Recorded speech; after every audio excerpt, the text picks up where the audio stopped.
কি গো, আরে তাড়াতাড়ি বলো কি কি আনতে হবে, বেরোবো তো। আরে বাবা আসছি আসছি, একটু দেখে নিতে হবে না? এই প্রথমেই লেখো ধৈর্য 4 প্যাকেট। 4 প্যাকেট? কি হবে?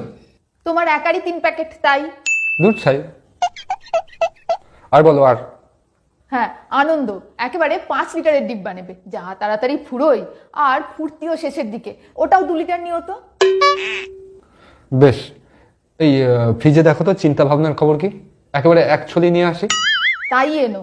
আর ভালো কথা হলো এই সুখ, এবারে যেটা এনেছো না ওটা ঠিক বাড়ে না, আগের বারেরটাই ভালো ছিল।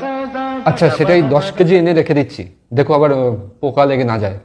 আর শান্তি নিও 3 কেজি মতো। ঠিক আছে, এই শুভেচ্ছা শুভকামনার একটা করে পাউচ নিয়ে নি, অকেশনালি লাগে তো। ওহো, 1 কেজি দায়িত্ব নিও কেমন। আর মূল্যবোধও প্রায় ফুরিয়েই এসেছে, একটা প্যাকেট কি আনবে? কিন্তু যা দাম। মূল্যবোধ? ও দিনকে দিন দাম বেড়েই চলেছে, দেখা নাই, ও পরের মাসে দেখা যাবে।